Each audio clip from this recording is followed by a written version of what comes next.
su-aasha ugu dambaysa muxuu yahay xukunka qofku inuu la tacaamulo gabadhii u doonanayd maalan gabadh baa u doonan weli looma meherin gabadhaas xaasnimo moola maaragtay tacaamuli karaa wuxuu intaas sii raaciyey saa'ilka soo qoray maxaa farqiga u dhexeeya muxuu yahay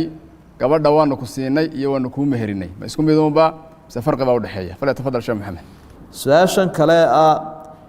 nin baa ruuxii dumarka ahayd ee uu la haasaawayey ama guurka kala sheekaysanayey ayuu xumaan ku sameeyey iyo sino arrintaasi waa sinow galmada ay sameeyeen labadii qofa isu doonanaa macnaa inantii waa lagu siiyey baaba la yidhi laakiin looma meherinin dee weli waa ajnabiya mar haddaanu caqadkii sharciga ha ugu dhicin waxay noqoto maaha xaaskiisii weli maaha marka galmada uu halkaa ka dhacday waa sinow inay ilaahay u toobad keenaanna waa waajib isla markaana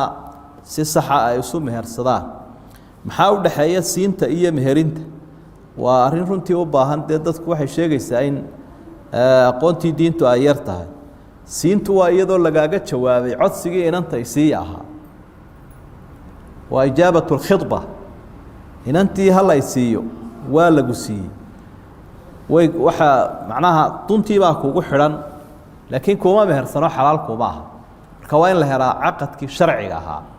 oo weligu isagu inanta kuu meherinaya intuu ku gacan qaado far waaweyn markaynu ku qorno ama dee sheekhii uu wakiilanayey sheekhaasina uu ku meherinayey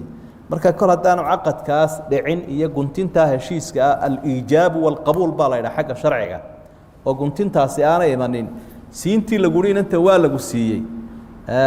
dadkuunbay kaaga soo yaro dhowaatay laakiin xalaalkuma aha xalaalkuma aha oo galma ma jirto isla gooni noqosho ma jirto